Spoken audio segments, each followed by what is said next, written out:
Nollywood industry. But all men, I want to talk to you all men now, you understand? You just have to wake up.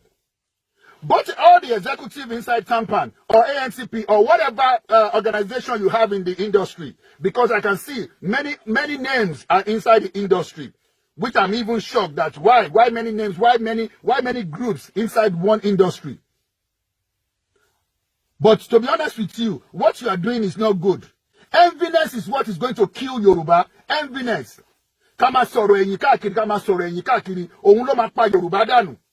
Gbogbo àwọn elders tó kọ́kọ́ ti lead náà, àwọn politicians tó ti lead náà, ọ̀rọ̀ ẹ̀yìn lẹ́sọ títí tẹ́ fi báyé wọn jẹ́, ọ̀rọ̀ ẹ̀yìn lẹ́sọ tẹ́ fi pa Awólọ́wọ̀, ọ̀rọ̀ ẹ̀yìn lẹ́sọ tẹ́ fi pa Abíọ́lá, ọ̀rọ̀ ẹ̀yìn lẹ́ fi pa oríṣiríṣi àwọn èèyàn. Ọ̀rọ̀ ẹ̀yìn yẹn náà lẹ tún sọ sí lérí Tinubu náà tẹ́ fẹ́ fi pa Tinubu náà. But ẹ̀ ní jáwọ́ nínú ẹ̀ ní jáwọ́, you will not stop saying rubbish. Ẹ̀yin tẹ́ wà nínú industry gangan, ẹ̀yin ọkùnrin tẹ́ wà ń bẹ̀, ọmọ makan ni o. Tẹ́ bá rò pé bóyá Jídé Kòsọ́kọ́ nìkan ni Nkechi Blessing ló dárúkọ. Jídé Kòsọ́kọ́ nìkan ló dárúkọ o. Ó ń sọ àròkò sí gbogbo yín ni, àròkò ló ń sọ sí yín.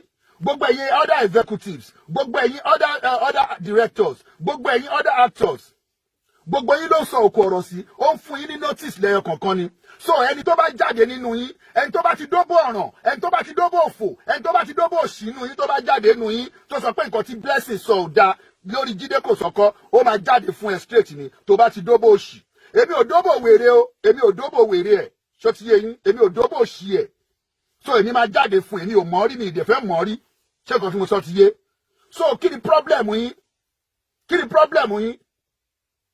Now ẹ ti rí sìn àwọn tó yẹ kẹ́ máa fún níṣẹ́ tó yẹ kẹ́ fún níṣẹ́ tó yẹ pé kó gbé síbẹ̀ kó ṣiṣẹ́ ẹ nítorí pé àwọn èèyàn ò mẹ́yìn sílẹ̀ ẹ nítorí pé àwọn èèyàn ò mẹ́yìn sílẹ̀ àwọn èèyàn ò mọ́bò sílẹ̀ ẹ ní fún wọn níṣẹ́ olórí burúkú ọmọ kan tó dàbí àwọn ẹ̀bà yẹn ẹgbẹ́jáde tán sìn ẹgbẹ́jáde tán sìn ẹgbẹ́jáde tán sìn ó wá tún fẹ́ dọba lé yín lórí ọmọ Yíbò fẹ́ máa halẹ̀ mọ́ ẹ̀yin Yorùbá ayé yín Ọlọ́run má yẹ ká ayé yín ta bí àpẹẹrẹ àjàṣẹ́.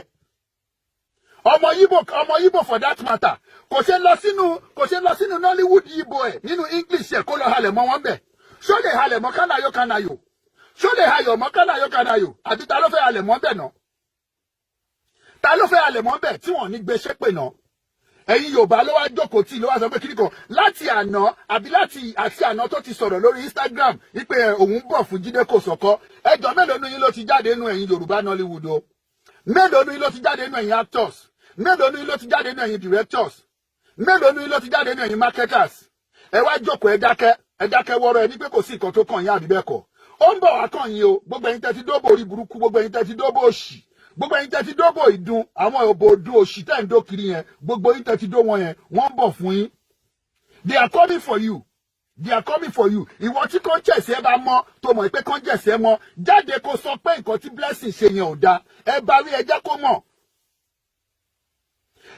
mọ̀ wípé nǹkan tó ṣe yẹn ò dáa ṣó lè lọ sínú English Nollywood industry kó lọ máa brag bẹ́ẹ̀ yẹn kó lọ sọ nǹkan tó sọ yẹn wọn ò recognize ẹ nínú English industry wọn ò recognize ẹ who is Nkechi in English Nollywood industry who is Nkechi who is she kí ni kò tó dàbí apẹ̀rẹ̀ tó lọ fi pọn omi tí ò ní gbómi délé yẹn nítorí pé ó ti ní flat kékeré kan tó ń gbé àbí ó ti ní mọ́tò kékeré kan tó ń tì kiri ó ti believe pé yes òun ti wà above the world ọmọ kí ni gbogbo rubbish yẹn náà kí ni gbogbo nonsense yẹn náà ẹ wá dákẹ́ síbẹ̀ ẹ̀yin Nollywood executives ẹ̀yin Nollywood men all the men actors and directors and everybody actors and ẹ wá dákẹ́ ẹ̀ ń wò pé nǹkan tó sọ yẹn ó right kí ló sọ tó right ṣé ẹ ṣì ń sùn ni oorun kí lẹ̀ ń sùn because ṣe rí oorun tẹ́ fẹ́ máa sùn yẹn ọmọ oorun yẹn ń bọ̀ o ẹ máa fi ṣe silence is the best answer for a fool silence is not the best answer for a fool sometimes you just need to come out boldly and tell her what she's doing she's mad she's completely mad Nkechi she's mad I'm waiting for Iyabo Ojo to reply the Tampan executive. I'm waiting for her to reply them. I want to see Iyabo Ojo's reply. I want to see it. Ọmọ ilé ayé láti bá o kẹ́nìkan lówó jẹ nìkan lọ. Ilé ayé láti bá gbogbo àwọn olè lówó bákan náà. We cannot have the same bank account. We cannot have the same balanced bank account. We cannot have the same amount inside our account. the account balance will be different, will be totally different. Tọ́lọ́n bá gbé ẹ sípò kan tó bá sọ pé yẹn ìwọ ti wà lókè tán. Ta ló mọ̀ yálà ìyá ẹ̀ rí Nkechi? Who knows you? Ta ló mọ̀ yálà ìyá ẹ̀ rí? Èmi ò mọ̀ ẹ rí mẹ́. Èmi ò mọ̀ ẹ rí. Anybody tó bá ti dú ẹ nínú industry tó bá ti dú ẹ ọmọ obo sahara náà do wọ́n dóbo sahara ni wọ́n ló lo bo wèrè ẹ tó ń gbé káàkiri ìwọ ló lọ́yàn ọyàn tó dàbí ọyàn márùkọ́ àbí kí ló porúkọ ẹ̀ yẹn wọ́n bá síta ìwọ sọ pé you are coming for Jídé Kòsọ́kọ́ kò ní dá fún ẹ kò ní dá fún bàbá ẹ kò ní dá fún ìyá ẹ bó ṣe wà ẹ kò ní dá fún ẹ kò ní dá fún bàbá ẹ because bàbá ẹ pẹ̀lú Jídé Kòsọ́kọ́ bàbá ẹ ò lè ju Jídé Kòsọ́kọ́ lọ. Ọmọ kí ló ṣe ẹ ná òun bẹ́ gan ṣá òun bẹ́ gan Nkechi Blessing èmi àti ẹ ò lè jọ dúró níbi kankan náà kó sọ pé ó fẹ́ bẹ́ wọn ò bí ìyá ẹ re ìyá ẹ ni mo sọ wọn ò bí ẹ re ìgbà tí gbogbo yín ẹ ní registration number Nollywood registration number ẹ máa wá sórí platform ẹ máa bùgá náà ẹ máa wá síbẹ̀ máa bùfà èlò ló ń san per month èlò ló ń san per week èlò ló ń san per year. Where is your ID card as a tampan? Tí wọ́n bá ní ID card as a tampan ni, òun ò ní bí yàrá ìjà èrè kó sọ pé ó fẹ́ bú àwọn executive tampan. O ò ní ID card, o ò ní kankan, o ò ní any fuck shit kankan, o kàn operate kiri, o operate free modes. Gbogbo yín ẹ̀sán tax ẹ̀sán anything. Gbogbo yín lẹ́jọ́ ń ba Nàìjíríà jẹ́. Gbogbo yín lẹ́jọ́ ń ba Nàìjíríà jẹ́. Gbogbo yín pátápátá lẹ́jọ́ ń ba Nàìjíríà jẹ́. Èwo nu yín mélòó nu yín ló san tax ńbẹ̀ yẹn náà? Mélòó nu yín ló ń san tax gbogbo yín lẹ́jọ́ ń ba Nàìjíríà jẹ́ kò ń ṣe àwọn politician nìkan ló ń ba Nàìjíríà jẹ́ gbogbo yín tẹ́ ẹ̀ operate nínú Nàìjíríà gbogbo yín lẹ̀ ń ba Nàìjíríà jẹ́ kò ń ṣe politician nìkan ló ń ba Nàìjíríà jẹ́ gbogbo yín tẹ́ ẹ̀ operate nínú Nàìjíríà gbogbo yín lẹ̀ ń ba Nàìjíríà jẹ́ ẹ̀yin Nollywood yẹn ẹjọ́ mélòó nu yín ló ń san tax fúnjọba ẹ̀yin Nollywood yẹn mélòó nu yín ló ń san tax fúnjọba náà ẹ jáde kẹsọ tẹ bá máa wí ẹ sọ pé Buhari tẹ bá máa wí ẹ sọ pé Tinubu tẹ bá máa wí ẹ sọ pé Atiku tẹ bá máa wí ẹ sọ pé kìnnìkan ẹ sọ pé Saraki ẹ jọ gbogbo àwọn tẹ dárúkọ ẹ torí pé wọ́n jẹ́ personality people ẹ̀yin gángan tẹ wà nínú industry àwọn tó ń ṣiṣẹ́ fíìmù ní UK níbàyí ní Amẹ́ríkà kò sẹ́ni tí ò kì í san tax nínú gbogbo wọn kò sẹ́ni tí ò kì í san tax nínú gbogbo wọn ẹ jọ gbogbo yín tẹ̀ ń ṣe tẹ́lẹ̀ nínú Nollywood yẹn mélòó ni yín ló san tax ẹ lọ múwèé tẹ fi ń san tax yẹn wá fún mi.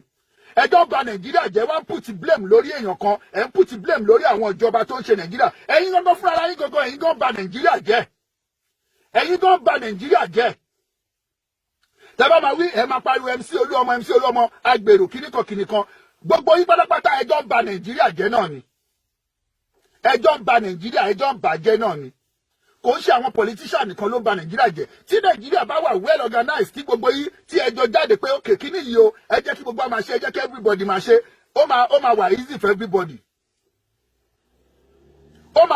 everybody ìwọ wá jáde ìwọ jáde olóbò olè ó ní kúre kò ní dáa fún ẹbí tó bá wà ìwọ Nkechi kò ní dáa fún ẹ mo fẹ́ kó jáde wá gbogbo evidence yẹn tó fẹ́ mú jáde go and bring your evidence go and hòtẹ́ẹ̀lì ibi tẹ́ ẹ ti pàdé iye how many rounds tán ṣe fún ẹ ìgbà tán mú ọyàn ẹ ìgbà tán lá òbò ẹ lọ mú gbogbo ẹ jáde kó mú wa fẹ́ gbọ́ lẹ́yìn yẹn kan kí ló tún kù ìwọ ló lo òbò ọ̀fẹ́ ó ṣe sàárà òbò ni it's your fucking pussy ìwọ ló ṣe sàárà òbò I don't fucking sending you mi ò rán ẹ but what I'm just saying is this when the time reach to put a stop on something they have to put a stop on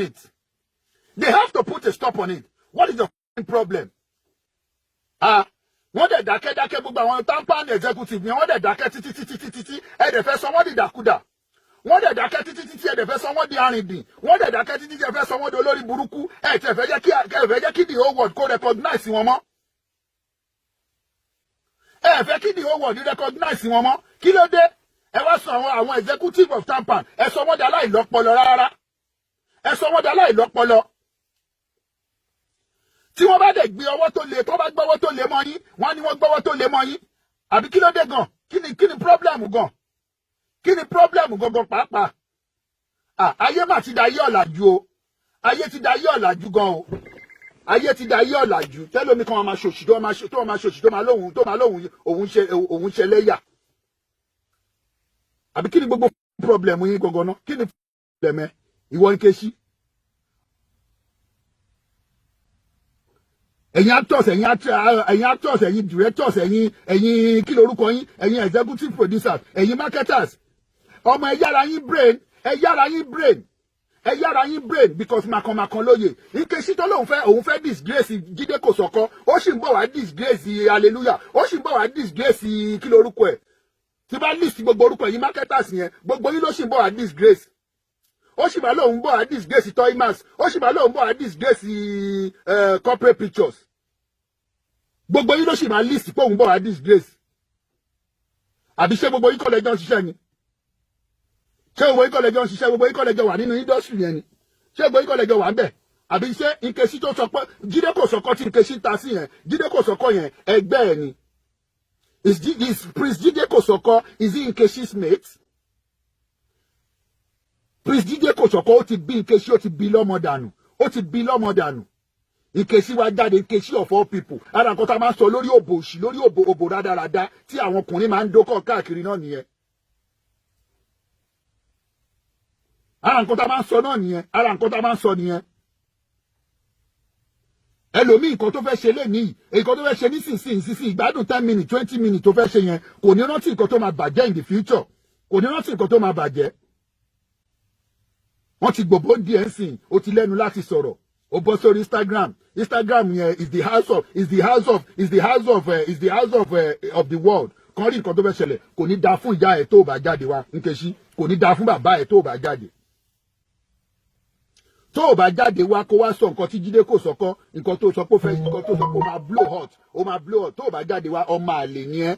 Èmi dẹ̀ mọ̀ pé ọmọ àlè ni ẹ́ because wọ́n ti lé ẹ nílùú ẹ̀ already, wọ́n ti lé ẹ nínú English Nollywood ló ṣe wá sínú Yorùbá. Tí ó bá kí ń ṣe pé àwọn Yorùbá gangan fúnra wọn, wọ́n wà lenient, wọ́n dẹ̀ wà wọ́n lójú àánú, wọ́n gbà ẹ mọ́ra. Ìwọ tó ṣe di bàlàbàlà, tó ṣe di bòlòbòlò, yìí ṣe irú ẹ̀ náà ń sọ ni.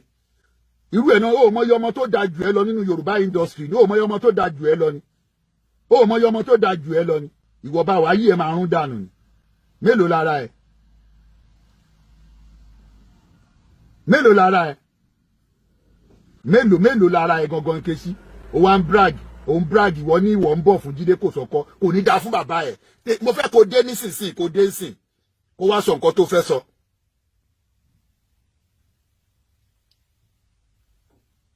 Àbí tó bá tó gbogbo wọn bá dẹ̀ ti dákẹ́, tí bí gbogbo wọn dẹ̀ ṣe dákẹ́ láti jọjọ́ yìí, tí Ìyábọ̀ bẹ̀rẹ̀ sí sọ̀sọ̀kúsọ títí ẹ̀ tó ní gbogbo wọn bí ẹnìkan kan lẹ́nu Nollywood, I'm not your member, I'm not your kìnnìkan. Now they put the suspension on you. Let's see what is going to happen. Yeah, TikTok master near Ìyábọ̀ Òjó. Go on your TikTok. Blah blah blah blah. So we want to be watching you there.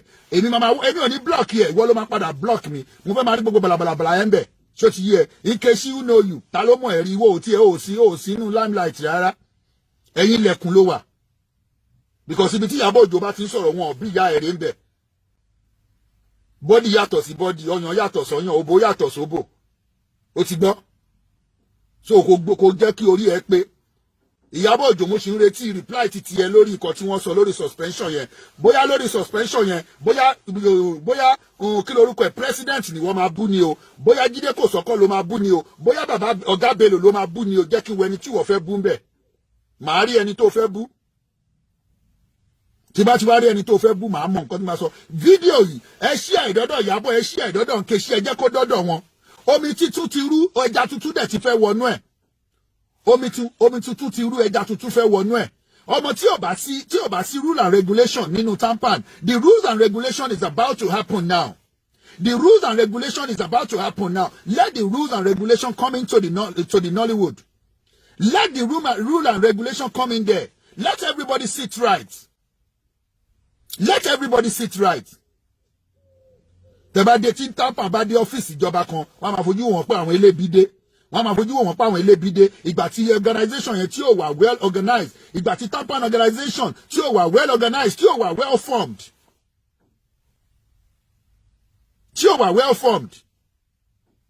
Kò sí respect kankan, kò sí anything kankan tó yẹ pé èèyàn ẹlòmíì nínú Nollywood yẹn, àwọn obìnrin tó wà ńbẹ̀ wọn ò tiẹ̀ ní respect fáwọn ọkùnrin, àwọn elders tó wà ńbẹ̀ mọ́.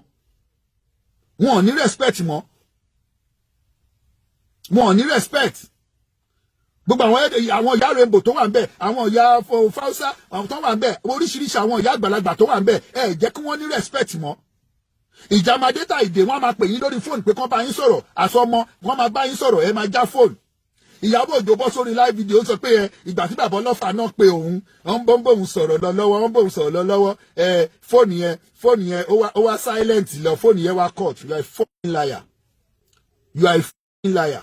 Àwọn bàbá yẹn lè má lówó lọ́wọ́ but wọ́n lẹ́jẹ̀ lọ́rùn. Ìyá Rainbow ahead. Bàbá yẹn sọ pé Ìyá Rainbow pé Ìyábọ̀ Òjó, you ignore her call, you refuse to follow her instruction. Tó bá jẹ́ pé ìyá ẹni ṣo máa refuse sí lẹ́nu. Ọmọ mo fẹ́ kó jáde fẹ́mi o, èmi ò ní pé kó má jáde fẹ́mi o. Mo fẹ́ kó jáde fẹ́mi, ṣó ti yé ẹ, mo fẹ́ kó jáde. Come out for me. Let me see you, let me see your face. Let me see your face, mo fẹ́ kó jáde fẹ́mi. Kèdè máa ń believe pé ẹ lè máa bá ogbó tọkùnrin jẹ́ kẹ́ máa bá tọkùnrin jẹ́. Ọmọ, let's just face ourselves. Owó náà ni owó tó bá ti dọ́wọ́ ọmọ kékeré ó máa ṣìwà owó tó bá ti dọ́wọ́ ọmọ kékeré ó máa ṣìwà ìwà tẹ́lẹ̀ fẹ́ ṣìwù yẹn ìwà yẹn ló máa pa irun bẹ́ẹ̀ ṣe wà yẹn ìwà yẹn ló máa pa irun àwọn tó tiẹ̀ ń forí ṣe tó ń fọrùn ṣe nínú Nollywood gan ìgbà tí àwọn olóko gúngùn tí wọ́n jẹ́ kí iṣẹ́ wọn yọ jáde ẹ̀yin olóbò pẹlẹbẹ máa ṣakọ̀ ẹ̀yin olóbò pẹlẹbẹ máa ṣakọ̀ ẹ̀yin pátá kan ìró kan ẹ ti sọ di uniform ẹ máa ṣakọ̀ ẹni tó sùn sínú yàrá kan àti wọ́n tó sùn sínú mansion jọ nítorí Ọlọ́run kò ń ṣe inú yàrá lẹ́jọ́ sùn ni àbí inú gbó lẹ́sùn ni tí èsì bá fẹ́ sí ẹ tí fàánù fẹ́ sóhun jọ ṣẹ́nu gbó ló sùn ni tí wọ́n bá mú náà lé tiẹ̀ lọ tán mú náà lé tiẹ̀ lọ jọ ṣẹ́nu gbó ló sùn ni tó bá fi security sẹ́nu géètì tí òun ò lo security jọ ó kàn yé ni ìwọ ló máa mọ nǹkan tó gbé sínú ilé tó ní kí security máa ṣọ́ ẹ o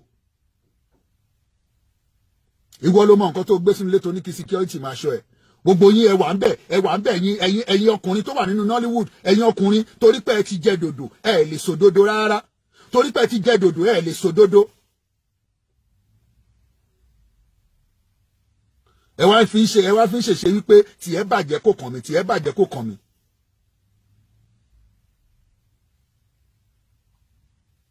wọ́n máa fọ́ọ̀mù wọn ò ní fọ́ọ̀mù kẹ̀ wọ́n máa form tó bá ti ní change lọ́wọ́ wọ́n máa form àbí wọ́n ní form kọ́dà continue láti máa form ọmọ iwájú lè rò ń bèrò wọ́n máa bá Ọlọ́run bá ń wájú gbogbo ìwọ tó bá sọ wípé ẹni tó gbé ẹ dókè òun ni wọ́n fẹ́ fà sílẹ̀ ọmọ ó máa bá Ọlọ́run bá ń wájú because nǹkan tí bàbá yẹn sì sọ pẹ̀lú àwọn executive tó wà bẹ́ẹ̀ nǹkan tó sì sọ yẹn èmi ò rí nǹkan tó bad nínú nǹkan tó sì sọ o èmi ò rí nǹkan tó bad nínú nǹkan tó sọ wípé they hereby suspend you wọn ò tí ì sọ pé àwọn ban yín o wọn ti sọ pé àwọn ban yín wọn kàn sọ pé àwọn suspend yín lásán you are still under suspension and you that you are just giving a suspension and you are so rude like this you understand now tell me if they give you a ban what are you going to do what are you going to do when they give you a ban if they ban you what are you going to do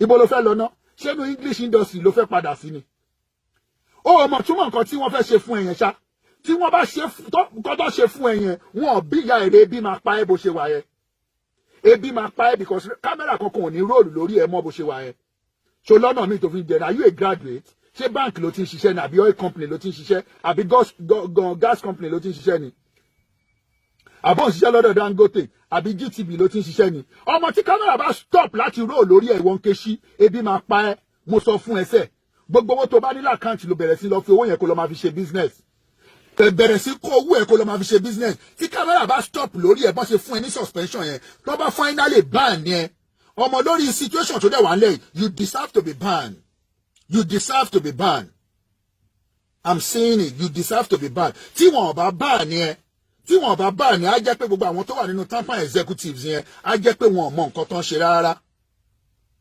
tí wọn bá ban yẹn á jẹ́ pé àwọn tampan executives yẹn wọn ò mọ nǹkan tó ń ṣe.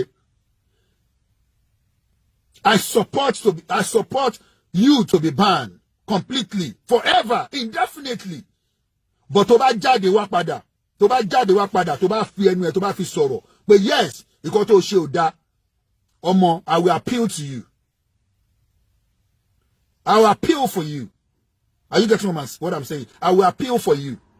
But for now, ọmọ ṣorí suspension yẹn, ó máa turn sí ban fún ẹ. So wá rí gbogbo àwọn levels tó rò pé ó ti dé Yorùbá Nollywood ló gbé ẹ débi tó dé kò ń ṣe English Nollywood ló gbé ẹ débẹ̀ because you are not recognized inside English Nollywood anymore. Wọn ò mọ̀ ẹ́ rí wọn ò fẹ́ àwọn oníṣèdí bàlàbàlà ṣèdí bòlòbòlò ń bẹ̀ wọn ò fẹ́ wọn bẹ̀ because you are disfigured wọn fẹ́ àwọn tó ti wà disfigured nínú English Nollywood irú àwọn tó wà nínú ṣèpẹ àwọn tó máa ń pariwo láàrin èrò ibẹ̀ náà máa fi ẹ́ sí because wọ́n need àwọn tó wà sexy tí bọ́dì wọn tó yọ dáadáa kò ń ṣerú ìwọ tó yẹ pé bọ́dì ẹ bí bọ́dì ràkúnmí ló ṣe rí bọ́dì ẹ rí bí bọ́dì ràkúnmí wọ́n lé ẹ ní English Nollywood ó wá sí Yorùbá Nollywood ó ti mọ nǹkan tó fẹ́ ń bẹ̀ ó ti mọ̀ pé ó bò náà fẹ́ ń bẹ̀ ó fún wọn lóbò wọ́n gbé ẹ jáde ìwọ wá tìtorí pé o ti fún wọn lóbò ìwọ fẹ́ máa sọ̀rọ̀ kò ní da fóbò ẹ kò ní da fún dí ẹ ta ló mọ̀ ẹ rí kò ní da fóbò ẹ sẹ́ ta ló mọ̀ ẹ rí who knows you ta ló mọ̀ ẹ rí who knows you who knows your father who knows your father ta ló mọ̀ yálàjà ta ló mọ̀ yálàjà ẹ rí ta ló mọ̀ rí ọmọ this is part 1 of my video. This is part 1 of my video. Part 2 is coming. I'm waiting for you, Nkechi. I'm waiting for you, Nkechi Blessing, to come out. I'm waiting for you. And you go, yàrá go fúnra rẹ̀ tó bá mọ̀ pé yes, nǹkan tí wọ́n ṣe fún ẹ nínú tampan tó fi suspend ẹ tó bá mọ̀ pé nǹkan tó ṣe fún ẹ kò dáa tí wọ́n náà ní secret tó fẹ́ leak out náà. Thank God, gbogbo yín ẹ ti matured. You are over 18 years. Ẹ jẹ́ ká gbọ́ bọ́n ṣe ṣe yín. Ẹ jẹ́ ká gbọ́ bọ́n ṣe hang ẹsẹ̀ yín nínú hotel room. Ẹ jẹ́ ká gbọ́ bọ́n ṣe kiss yín. Ẹ jẹ́ ká gbọ́ bọ́n ṣe mu ọyàn yín. Ẹ jẹ́ ká gbọ́ àwọn arètí bá ṣe fẹ́ afẹ́ gbọ́ a máa fi yín ṣe yẹ̀yẹ́ ni because ẹ̀yin lẹ lòbò yín ẹ̀yin lẹ lòbò ṣìtẹ́ gbé dání ẹ̀yin lẹ ní a máa rí yín a máa rí gbogbo ẹ fẹ́ sọ a máa rí bẹ́ẹ̀ fẹ́ sọ. It's better you remain silent forever. It's better you remain silent forever. What you have done, Ìwọ Nkechi, you have done the wrong thing. And I'm telling you, you have done the wrong thing. And if you don't accept that you have done the wrong thing, yes, let's start the game. Màá jẹ́ kó yẹ wípé ọmọ ẹni tí ó bá ti jẹ dòdò kò ní òun ní òní lè sọ dòdò èmi ní oyún mi ò mọ̀ ẹ́ rí ní ìmọ̀ yálà já ẹ rí so come out for me let me see you. Ìwọ Nkechi inú Yorùbá Nollywood náà ti mọ àwọn English Nollywood wọn ò recognize ẹ wọn ò nídìí shape ẹ ò fine shape ẹ ò lè ta kẹsẹ̀tì shape ẹ kò lè ta kẹsẹ̀tì tó bá fi shape ẹ sínú kẹsẹ̀tì pé kò lead ọmọ kẹsẹ̀tì yẹn ò ní ta fíìmù yẹn ò ní ta torí ẹ̀ náà ṣe lé ẹ pé kò tètè máa kó ọjà alẹ́ ẹ kò tètè máa kó lọ because ó ti wà lọ́jà alẹ́ already ó ti wà lọ́jà alẹ́ kò move wọ́n dẹ̀ ti mọ̀ pé àwọn Yorùbá Nollywood kò sí nǹkan táwọn ò lè jẹ àwọn ajégunjẹran làwọn ẹran tó ti bàjẹ́ wọ́n máa jẹ ẹran tó ẹ̀ṣẹ̀ ṣe wọ́n máa jẹ ẹran tó ti rùn wọ́n máa jẹ so òun náà ṣe lé ẹ síbẹ̀ pé ó yá máa lọ síbi tó fit ẹ ó wá débẹ̀ ni wọ́n gbà ẹ lọ́wọ́ ṣẹ̀ṣẹ̀ tó ti yí ẹ bá ṣe ń sọ yìí gan pàápàá gan wọ́n lè má fòkó lọ olórí burúkú ẹ̀ gan pàápàá gan tó bẹ̀rẹ̀ sí ń brag wọ́n lè má fòkó lọ ẹ̀ tó kàn bẹ̀rẹ̀ sí ń brag tí wọ́n fẹ́ máa show Van Damme ìwọ báwo wọn ò bí ẹrẹ àwọn ọmọ ayé tó ẹ̀ṣẹ̀ ń grown up nínú Nollywood ó lè dúró lẹ́gbẹ̀ẹ́ wọ́n ti fi ẹnu gbé ẹ jáde wọ́n ti fi kámẹ́rà gbé ẹ jáde ó wá ti gbàgbé ibi tó ti ń bọ̀ ọmọ má fọ rárá tí kámẹ́rà bá stop lórí ẹ̀ pẹ́rẹ́ ó níṣẹ́ méjì tó fi ń jẹun bó ṣe wà yìí ó níṣẹ́ méjì di nẹ́ẹ̀sì ni pé ọmọ wọn bí ẹrẹ tó bá tún lọ sọ pé ó fẹ́ lọ employ ẹni tó fẹ́ ra kámẹ́rà fún kó máa record ẹ lásán ẹjọ́ máa tẹ́ ni. Idiot, you are so idiotic, you are so non-entity. Mo ń retí comeback ẹ kó jáde fún mi ẹ share video ẹ share ẹ lọ but ẹ̀yin Nollywood actors ẹ̀yin Nollywood directors ẹ̀yin Nollywood executive producers ẹ̀yin Nollywood marketers watch out if you don't stop this Nkechi of a thing your own story is coming out. Now we are waiting for Prince Jide Kotoko's story between Nkechi Blessing and Prince Jide Kotoko. Maybe it's your next turn. Watch out. It's better you remain focused.